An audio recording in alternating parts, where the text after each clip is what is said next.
And the first thing here, before anything else, is to determine the scenario.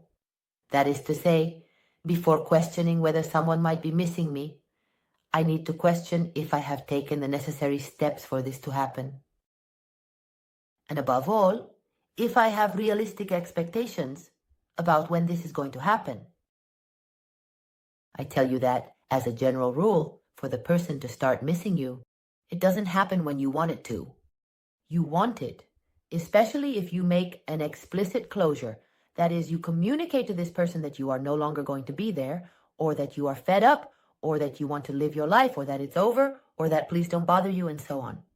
What you sometimes do is that need to close, which I say again is not necessary, and that often it is preferable for the mental process, even if it takes longer for the person to realize that we are no longer there.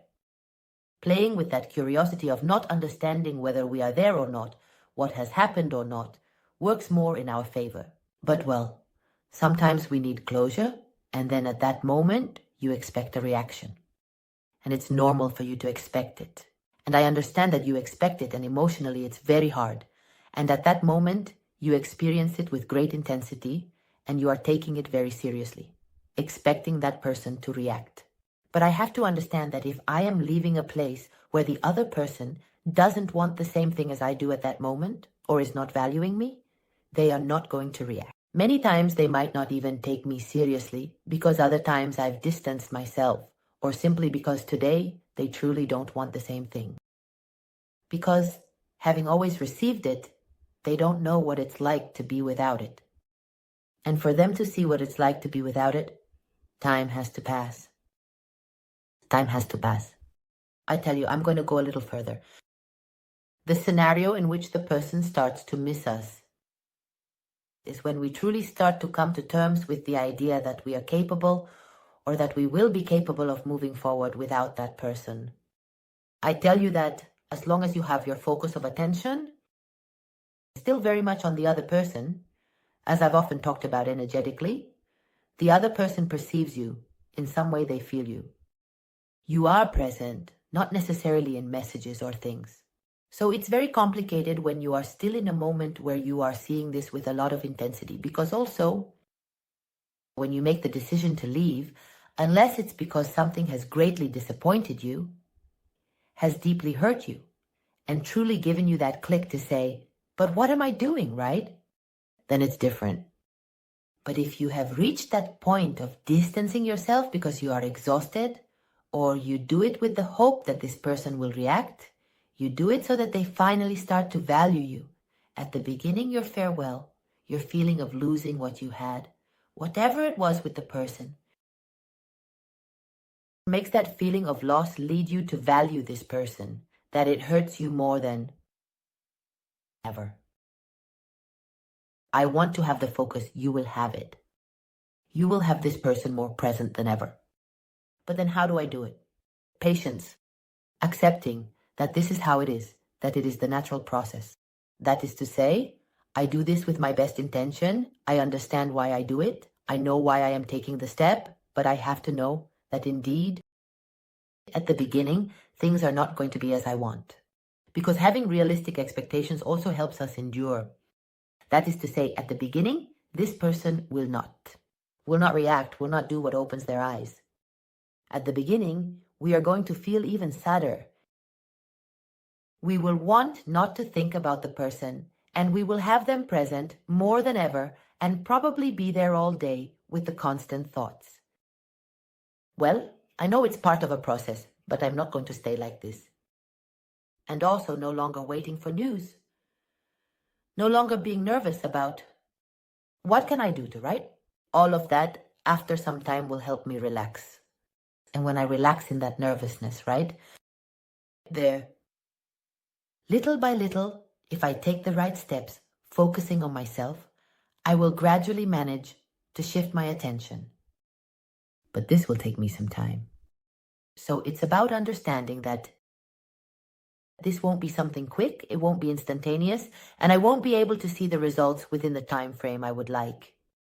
That going through a painful period, no one can take that away from me, so to speak, no matter how well I do it. no matter how much I set my mind to it, no matter how much it angers me, no matter how much I get upset and say, but this person doesn't deserve for me to feel bad. I live it. I understand that courage, and also the anger, that rage, that fury, right? Known as anger, is one of the stages of grief that we have to go through, right? And in the end, when you decide to be in something, the right thing is that never do it from the perspective of doing it, because you know that this way you will get them to come. Because getting the person to react happens because they lose you.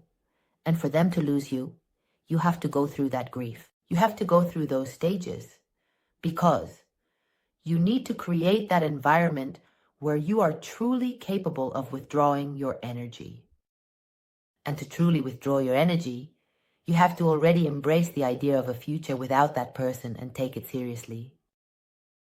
And by understanding all of this that I just explained, it's when I can understand why many times we are in a limbo for a while, where the person has already started to miss us but doesn't show it to us.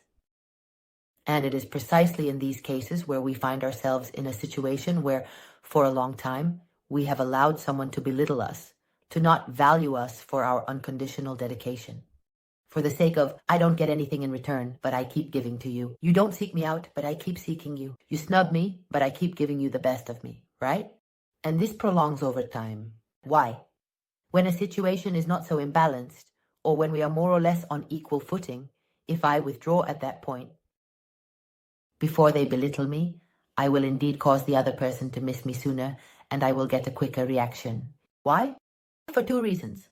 Because there is not so much imbalance, it is easier to restore balance to the situation.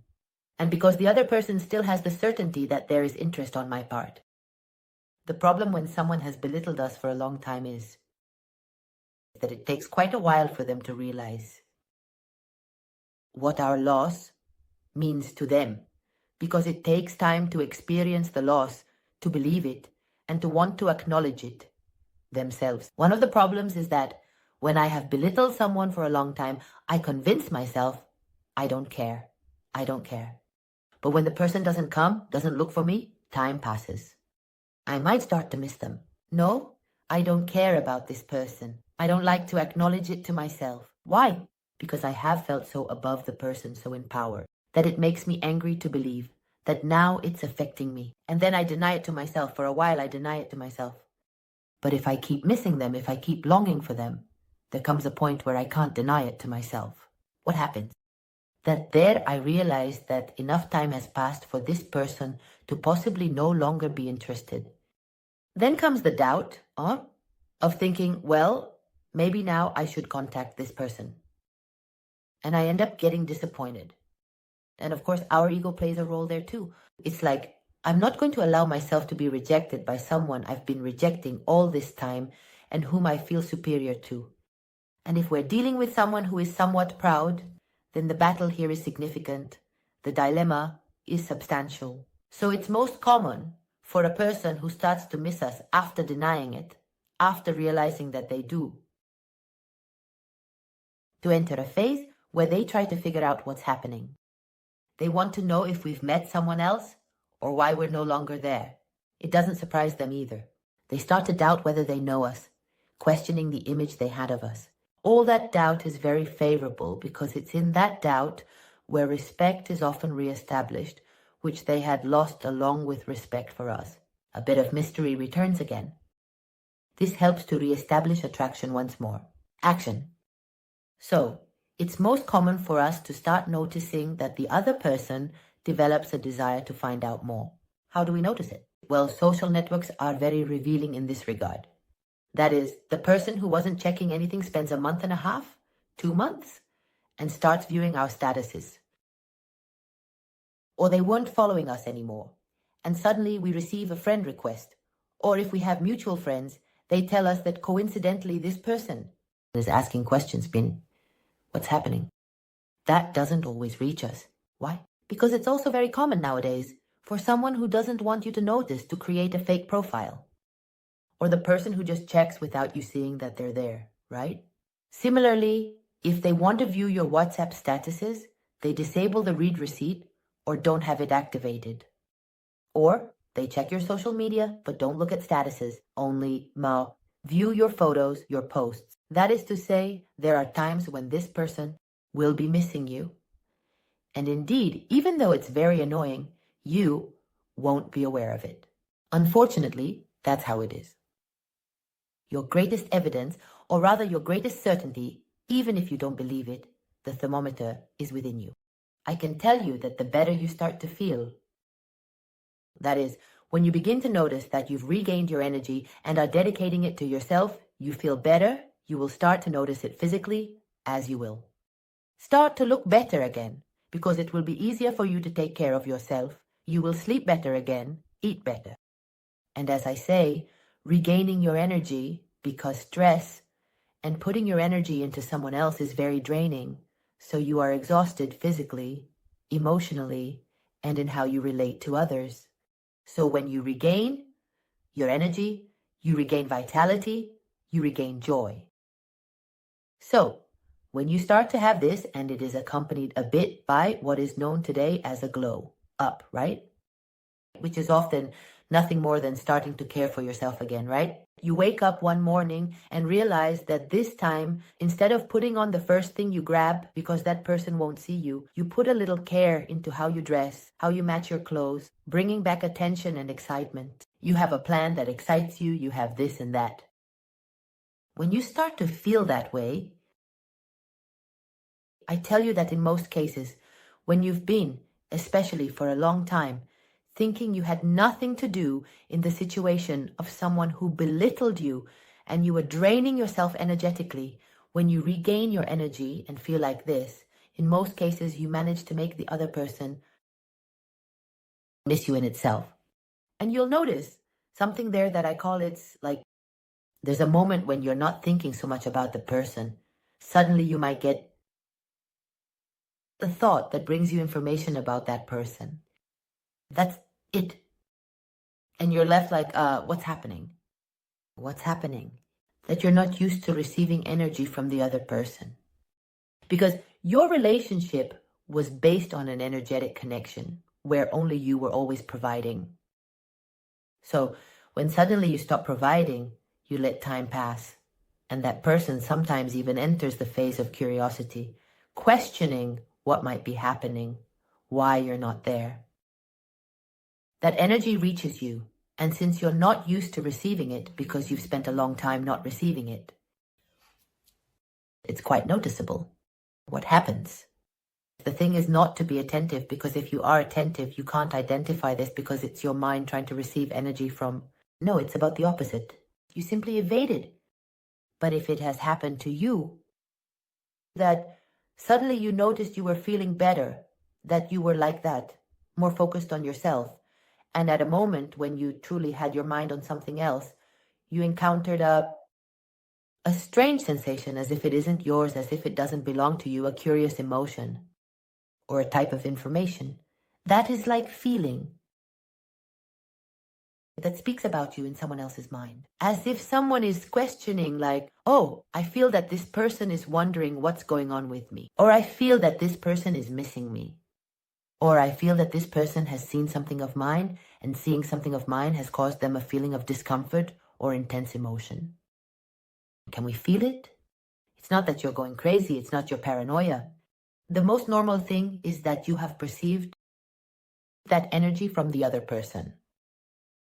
Now, I know that when you start to notice this, there's a part of you that tends, let's say, to the old ways, which is like, oh my goodness, it annoys me to think that this person might be missing me, but due to their reservations, they're not contacting me.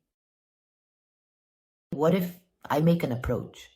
Even if it's a bit silly, what if I send him a message with some excuse? After all, it's not like before. I'm not chasing after him anymore. Are you sure?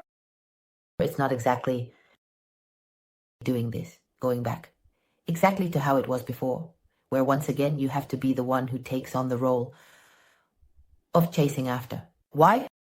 Is this person handicapped? Does this person not have hands? Can't they send you a message? Can't they call you? This person can't admit that they miss you. Don't you deserve for this person, after everything you've given them, to acknowledge that they miss you? Because this is a debate I have in consultations, and I know it's a very critical moment, right? Which is about, I never thought this person would show interest. I've gone through the grieving process, but now I'm feeling better. And I realize that this person is keeping an eye on my statuses, that they might have liked the post. I sense energetically, I'm intuiting. I notice a restlessness that I feel isn't mine. I feel like this person would somehow like to hear from me. And I say, these aren't your illusions. It's very likely that you're right, that this person is missing you and somehow wants you to be the one to make the move. The problem is that if you do it, if once again you're the one who makes the move, we're going to go back exactly to how things were before. To a person who is used to you doing everything and who, instead of appreciating it, belittles you. So I have to understand that even if I'm in that situation where you say how frustrating or infuriating it is that there are two people, that we might be missing each other because even though I'm better, I still miss the person. To think that this person might also be missing me and I'm not proud. I don't care or about contacting them, but the problem is not that. It's that maybe, yes, probably. Or rather, when you at that moment succumb to this and contact them, it's true that initially the reaction people have is favorable because indeed they did want to be contacted.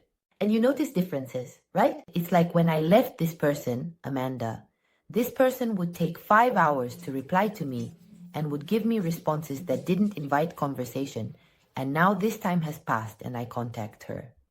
And she contacted me immediately. And it was clear she was happy to hear from me. And she sought conversation. Yes, but this is going to last very little. Because I repeat, in the end, you are returning to the previous pattern. Where I take on the burden, it's me who acts. It's me who seeks. And this person who was moving away from that image they had of you, who was starting to value you upon seeing that once again you do everything, will go back to underestimating you. In a matter of days or weeks at most, they will go back to treating you the same way they did when you felt you weren't enough and had to leave. So that's why I have to understand that in the end, this person might be missing me or not, but the issue isn't there. The issue isn't whether they end up missing me. The issue is whether missing me is enough for them. To understand that, we can't go back to how things were before. To understand that a relationship is a two-way street and that I'm worth the effort. And in the end, they make an effort to contact me, to want to see me, to make an effort, even to reestablish trust if it has been broken.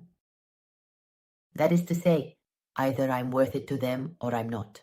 And if I'm not worth it to them, there isn't enough feeling, no matter how much they might miss me for a while, for a relationship to develop from this. And that's how it is. And with this, I reach the part of the video that interests me, which is to make you see. It's normal for you to be wondering if this person misses you or not. There are times when they will miss you, and you won't know it. But in the end, it doesn't matter if this person misses you or not. It's whether they are willing to make the effort. And if they are willing to make the effort, they will show it to you. Because that's what you ultimately deserve. Just being missed isn't enough. It's not sufficient. Well, so don't make the mistake of even sensing that they might be missing you and going back to how things were before. Believe me, when they miss you enough, or if there is enough feeling, missing you won't dissipate over time. On the contrary, when there is enough feeling, a real feeling, and we become aware, once we become aware, this will grow over time.